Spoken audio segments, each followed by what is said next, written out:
In 2011, in Hyogo Prefecture, Japan, a tram runs daily between Tokorozuka and Nishiya Kitaguchi, taking about 15 minutes for the entire journey. This route, only 7.7 kilometers long, has become the preferred choice for many local residents. 65-year-old Toki is also a regular on this line. At this moment, the elderly woman is holding her granddaughter Ami's hand, preparing to take the tram home. 5-year-old Ami has just started kindergarten and is full of curiosity about the world around her, asking questions nonstop along the way. Toki places great importance on her granddaughter's early education and takes her for walks in the park every weekend, believing that exposure to nature is far more beneficial than watching television at home. When the tram doors opened, Toki gently shook her head. Most passengers in the carriage were focused on their phone screens. Toki couldn't help but think that on such a pleasant day, going for a walk should have been a better choice. Just then, a group of middle-aged women noisily surged into the carriage. They spoke loudly, seemingly oblivious to others, causing Toki to frown. Maintaining silence in public places is basic etiquette, and these people's behavior was clearly inappropriate. However, not all fellow passengers were so noisy. A woman named Yaju had remained silent since boarding. Yaju was initially reluctant to attend this gathering, but considering that everyone else was a parent of her son's classmates, she ultimately forced herself to join in to maintain necessary social connections. The sharp laughter gave Yaju a headache, and the veiled sarcasm in their words made her stomach uneasy. Yaju tried to distract herself by looking out the window. The train was stopping at the second station.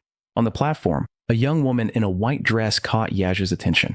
From her attire, she seemed to be a bride, but her face bore a sad expression. This woman, named Shoko, is 32 years old. Shoko had been in a relationship with a man named Kinsuke for 3 years, and they had reached the stage of discussing marriage. However, not long ago, Kinsuke suddenly appeared with another woman, announcing that he was going to marry her. This news was a huge blow to Shoko. Although she tried to salvage the situation, everything became irretrievable when she learned that the other woman was pregnant. Unwilling to accept this, Shoko made a demand to Kinsuke. The wedding could take place, but she must be invited. Otherwise, she would publicly disclose everything to damage his reputation. On the day of Kinsuke's wedding, Shoko deliberately wore a white dress and a veil, dressing herself up like a bride to attend the event. Seeing Kinsuke's panicked expression as he entered, Shoko initially felt a sense of satisfaction. But as more and more guests turned their gazes toward her, the pressure gradually increased. Thinking that she should have been the one standing in that position, Shoko ultimately could not bear it and fled the venue midway through the ceremony. At this moment, Shoko, sitting on the tram, still has the scene of the wedding lingering in her mind. This eye-catching outfit also caught Toki's attention. Seeing the tears in Shoko's eyes, Toki roughly understood the situation. Those who are unaware might think this behavior is absurd, but the deep sadness clearly stems from real hurt. After her emotions calmed down a bit, Shoko confided in this unfamiliar older woman about her fiancé's betrayal. After understanding the situation, Toki bluntly criticized the man's behavior. This reaction surprised Shoko, who originally thought that an elder would be more inclined to advise patience. Toki smiled and said that although she is older, her views are not outdated. In Toki's view, taking action to calm emotions after suffering injustice is not inappropriate. Moreover, Shoko's insistence on doing so, knowing it might hurt her, shows that she has thought it through. This understanding calmed Shoko's mood significantly. When the tram stopped at Kobayashi Station, Shoko got off. This action caught the attention of another passenger in the carriage, Misa. Misa was quietly discussing this obviously story-laden woman in a wedding dress with her boyfriend Kitsuya. This casual discussion unexpectedly angered Kitsuya, who harshly questioned Misa if she looked down on him. The sudden roar frightened Toki's granddaughter Ami, causing her to cry. Hearing the child's cries, Misa felt a familiar fear, worried that the next moment a fist would land on her. 21-year-old Misa is a university student. Initially, when she started dating Kitsuya, they had sweet moments, and others envied her for finding a handsome boyfriend. But soon, Kitsuya revealed his true nature, with an increasingly poor attitude and frequent resorting to violence. Under the ongoing threat of violence, Misa became cautious, needing to be especially careful with her words and actions. However, her tolerance did not bring improvement. Instead, the other party became more aggressive. Lacking the courage to leave, she could only maintain this distorted relationship. When the train stopped at the 5th station, Incheon Station, Kitsuya immediately got off. Misa ran after him to apologize, but was violently pushed to the ground. Her knees scraped with no one to help, watching him walk away. Toki, who also got off, saw this scene and stepped forward to take out a band-aid to help Misa with her wound. Although she was unclear about what specifically happened between the two, Toki believed that a person who behaves so violently in public clearly has character issues. In response to Misa's apology, Toki told her that she did nothing wrong and should end this relationship as soon as possible. Meanwhile, Ami was still sobbing, and Toki bent down to comfort her granddaughter, saying that it's normal to cry when scared, but one should learn to grow into a woman who can decide when to stop crying. These words were also meant for Misa. Toki hopes Misa understands that the grievances endured to please others should not be borne. True freedom from tears is not about feigning compliance under threat, but rather about waking up to the realization that one is not at fault, having the courage to break free from unhealthy relationships, and gathering strength to get through difficult times and start anew. Meanwhile, Shoko sits on a bench at Kobayashi Station's platform. Seeing the station staff carefully watering the flowers, and the sign under the eaves next to the swallow's nest indicating care for birds, these subtle life scenes flow like warm water, gradually calming the grievances and anger within her. Walking down the street, the aroma of freshly steamed buns wafts towards her.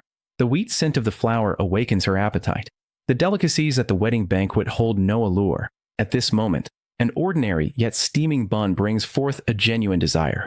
Shoko focuses on eating the bun until she notices the unusual gazes of passersby, reminding her that she is still wearing that conspicuous wedding dress. Shoko then walks into a clothing store and changes into a simple shirt and jeans. The wedding dress is unhesitatingly discarded. As she prepares to take the train home, only one firm thought remains in her mind. When she gets off at her stop, the gift box in her hand is knocked down by the crowd, and she hears the sound of glass shattering. Without even opening the packaging, it is directly thrown into the trash can. In that moment of letting go, she feels a peculiar lightness, as if all the accumulated grievances and unwillingness are also discarded. After Toki leaves, those words echo repeatedly in Misa's mind. Misa takes out her phone to edit a breakup message, but the lingering feelings for Katsuya prevent her from pressing the send button. Rationality tells her it must end, yet emotions continue to tug at her. The hesitation lasts a long time.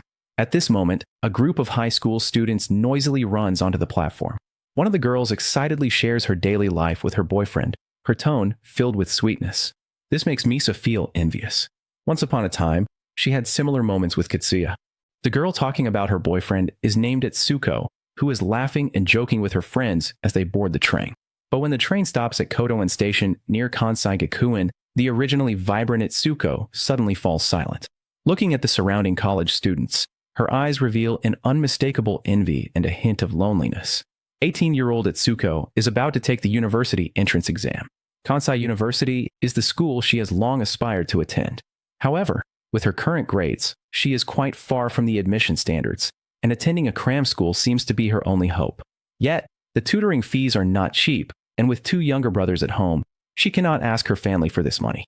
After much consideration, she can only give up, but is criticized by her teacher for not being diligent enough. This makes Etsuko feel wronged and angry.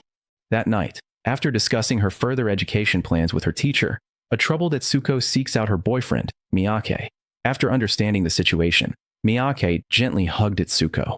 Later, Miyake deliberately chose a nice day to accompany Etsuko to visit Kansai Gakuen University and personally experience the campus atmosphere. Etsuko, who had only dared to peek from outside the school gate in the past, finally stepped onto the campus this time. Coincidentally, a pair of young men and women walked towards them. The boy noticed that Etsuko was an examinee, stopped, and offered encouragement. This kindness from unfamiliar seniors dispelled the gloom in Etsuko's heart like sunshine. It turned out that she was not the only one troubled by the pressure of advancing her education. Those who succeeded had also gone through their struggles. When the train stopped again at Kotoin Station that day, Etsuko encountered the two university students who had encouraged her before. After exchanging nods and smiles, Etsuko saw them walk towards the train doors. No one would have thought that this seemingly close pair had only recently been strangers. The boy's name was Keiichi, and the girl's name was Miho. Both came from the countryside, carrying a sense of simplicity and a bit of awkwardness that didn't quite fit the urban atmosphere. Therefore, before they met, both were used to being alone on campus. Because no matter what they did, it seemed to attract the attention of their classmates. Those gazes and whispers made them reluctant to approach others easily, gradually getting used to loneliness. Until one day, Keiichi noticed Miho standing near the train door, gazing at a helicopter flying by through the window. This scene piqued Keiichi's interest. Keiichi was a military enthusiast, familiar with various military aircraft. Although naturally cheerful, he always felt excluded after enrolling, so he remained silent. At that moment, thinking he had found a kindred spirit, he took the initiative to start a conversation. Unfortunately, Miho was not a military enthusiast. She was just curious about things that were rarely seen in daily life. However, Miho was happy to hear these interesting facts. Seeing Miho's sincere smile, Keiichi suggested that they get to know each other. In fact, Keiichi had already noticed the textbooks peeking out of Miho's tote bag, knowing they were classmates in the same major and year. However, after stating his name, Miho fell silent.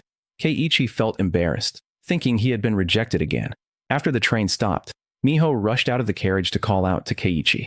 It turned out Miho was worried that her name sounded unpleasant and feared being laughed at after introducing herself. But Miho could sense that Keiichi was a kindred spirit, both feeling somewhat alienated from this place and not good at insincere pleasantries, accustomed to being genuine with others. This rare resonance made Miho unwilling to miss the opportunity. Hearing these words, Keiichi's eyes lit up. As time passed, the train continued to travel back and forth along its fixed route every day.